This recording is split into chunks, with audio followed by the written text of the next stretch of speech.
उपस्थित भव्यात्मा,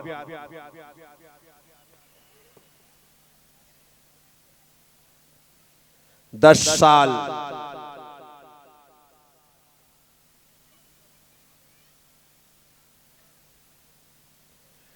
व्यतीत हो गए, या यूं कहें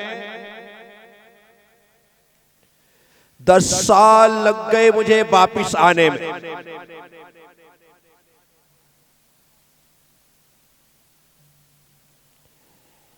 एक अच्छा समय,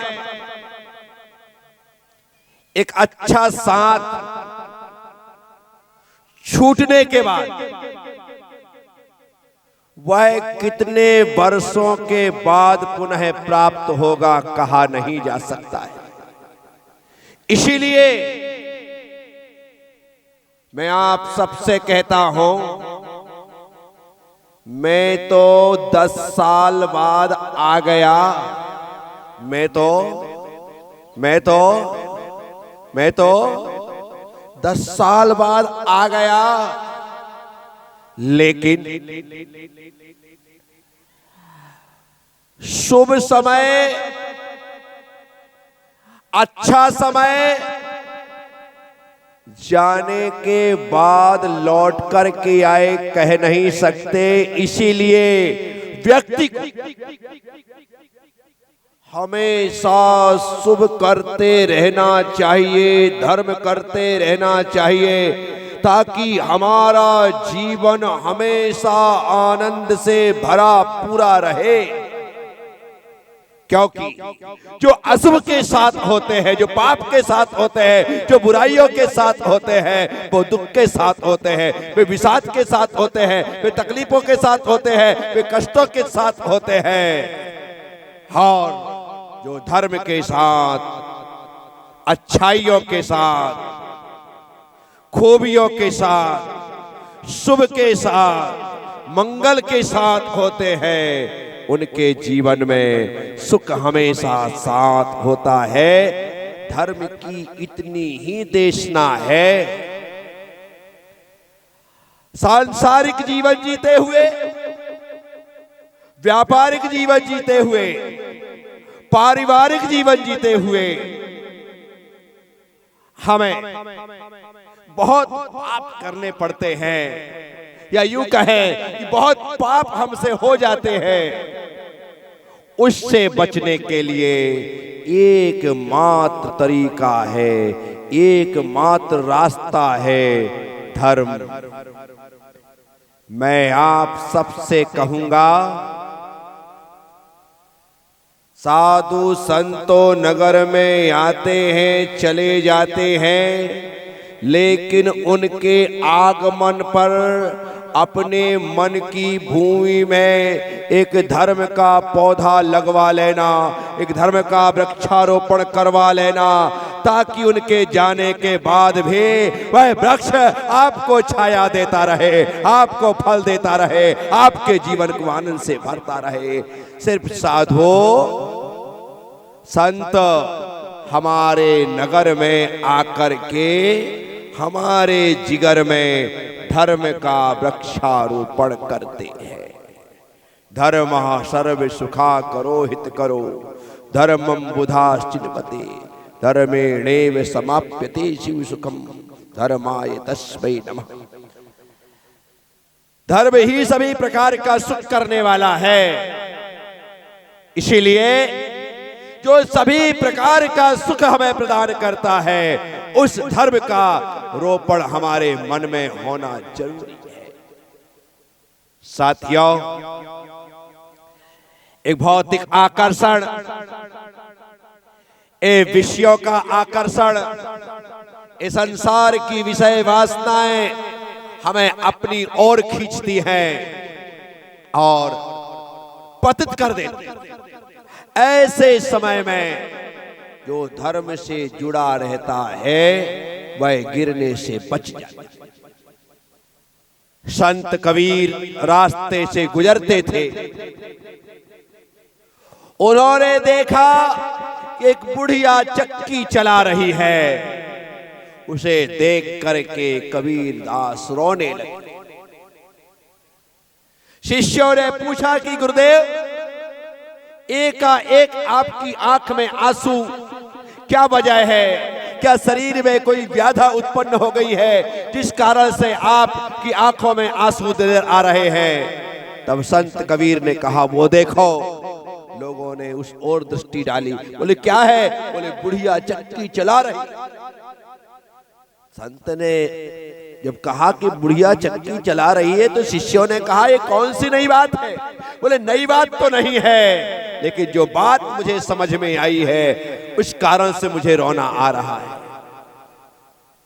पूछा, गुरुदेव पहेली ना बुझाएं, सीधे सीधे बताएं कि बात क्या है। तब कबीर ने कहा, चलती चक्की देखकर दिया कबीर आरोए, दो पाटन के बीच में साबुत बचा।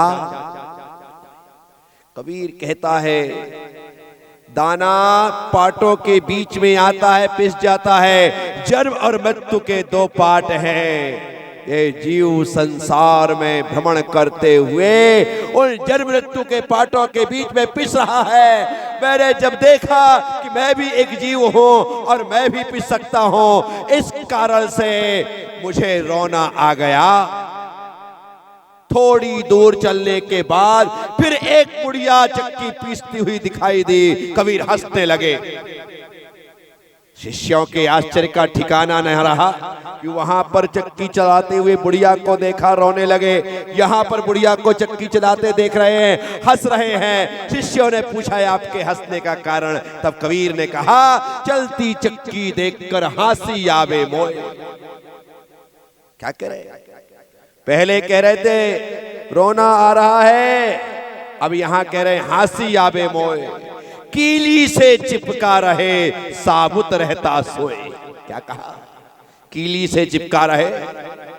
जो दाना पाटों के बीच में आता है वह पिसता है, और जो कीली से चिपका रहता है वह साबुत बचा रहता है। कबीर ने कहा, जो पाटों के बीच जाएगा, जन्म मृत्यु के बीच में जाएगा, वह पिस जाएगा, लेकिन जो धर्म की कीली को पकड़ करके रखेगा वह संसार में होने के बाद भी पिसने से बच जाएगा।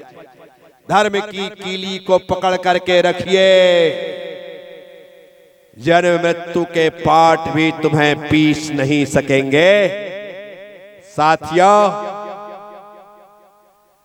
धर्म का सहारा एक ऐसा सहारा है जिसके लिए कहा जाता है डूबते को तिनके का सहारा। क्या कहा जाता है? डूबते को विशाल समुंदर है, नदी में भयंकर बाढ़ है, और ऐसे में कोई यदि बच रहा है तो धर्म कहता है डूबते को एक तिनका, अर्थात धर्म जरा सा भी हमारे जीवन में होता है तो वह हमें महफूज रखता है, हमें सुरक्षित रखता है। साथियों, भवानी मंडी में मैं फिर से धर्म जागरण के लिए आया हूं। एक लंबा प्रवास 2015 में इसी मार्च के महीने में मैंने प्रदान किया था। उस समय चौराहे चौराहे पर बैठ करके सभी धर्मानुयायी के लोग मुझे संध्याकालीन सत्र में आनंद यात्रा के लिए लेकर के जाते थे और वहां पर आनंद बरसता था। इस बार हम लोग चौराहे चौराहे और गली गली नहीं जाएंगे, यहीं पर हम सब लोग बैठने वाले हैं सुबह शाम, और यहां पर बैठ करके उस धर्म की कील को हम पकड़ सके। इन 5 दिनों में बस यही सीख और समझ मुझे आपको देना है। एक चींटी को भवानी मंडी से कोटा जाने की इच्छा हुई। एक चींटी भवानी मंडी से कोटा जाने, मैं आपसे पूछता हूं, क्या उस चींटी की इच्छा पूरी हो सकती है? इम्पॉसिबल। जरा सा चलेगी कि किसी ना किसी के पैर के नीचे आ जाए। उस चींटी को यदि हकीकत में कोटा जाना है तो जहां पर वह है वहीं पर खड़े होकर के लोगों की बात ध्यान से सुने, और जो व्यक्ति कोटा जाने की बात कर रहा हो और कोटा जाने वाला हो, अब उसे कुछ करने की जरूरत नहीं, धीरे से उसके ऊपर चढ़ जाए, उसके ऊपर चढ़ जाए। अब वह व्यक्ति अपनी गाड़ी लेकर के कोटा जा रहा है। चींटी को एक कदम भी चलने की जरूरत, सिर्फ चिपक कर के रहने की जरूरत है। 2 घंटे में भवानी मंडी से, बोलो, भवानी मंडी से कोटा। और यदि ऐसा ना करे तो निर्वपामिति किसी के भी पैर के नीचे आएगी और खेल खत्म। बस मैं आप सबसे कहता हूं, चींटी समझदारी दिखाए, कोटा जाने वाले से चिपक जाए, कोटा पहुंच जाएगी। आपको भी यदि स्वर्ग चाहिए, मोक्ष चाहिए, और आपको लगता है कि मैं अपने कदमों से नहीं जा सकता हूं, तो जो स्वर्ग और मोक्ष जाने के रास्ते पर चलने वाले साधु हैं उनसे चिपक जाइए। आप बिना मेहनत के वहां पहुंच जाएंगे। क्या करना है? सिर्फ चिपकना है। क्या करना है? क्या करना है? सिर्फ चिपकना है। आप जैसे ही चिपकेंगे आपका पहुंचना निश्चित हो जाएगा। तो साथियों, छोटा सा प्रवास है। आना तो मुझे बहुत ज्यादा दिनों के लिए भवानी मंडी था, क्योंकि जैसा मैं सोच करके चल रहा था, चातुर्मास के पहले से भवानी मंडी के लोग मुझे चातुर्मास के लिए भवानी मंडी लाने वाले थे। पूरा प्रयास इन्होंने किया भी, उज्जैन भी आया करके निवेदन किया, लेकिन झालरा पाटन वालों से कमिटमेंट होने की वजह से मैंने 2024 का चातुर्मास झालरा पाटन में किया, और वहां पर एक तीर्थ के निर्माण का शुभारंभ किया, जिसका कार्य द्रुत गति से चल रहा है और बहुत जल्दी वह कार्य वहां पर पूर्ण हो जाएगा। फिर भवानी मंडी वाले झालरा पाटन आकर के निवेदन करते रहे कि गुरुदेव चातुर्मास के बाद, मैंने कहा चलूंगा, थोड़ा इंतजार करो, अभी यहाँ कार्यक्रम है, भूमि पूजन शिलान्यास करना है, उसके बाद थोड़ा काम व्यवस्थित हो जाए, ड्राइंग तैयार होकर के काम चालू हो जाए, फिर विचार करता हूँ। ये सब कुछ हो गया। इस बीच मैंने दीक्षा की घोषणा कर दी कि 3 दीक्षाएं दूंगा दरा के जंगल में। मैंने कहा पहले दरा हो आते हैं, उसके बाद तुम्हारे यहाँ आएंगे।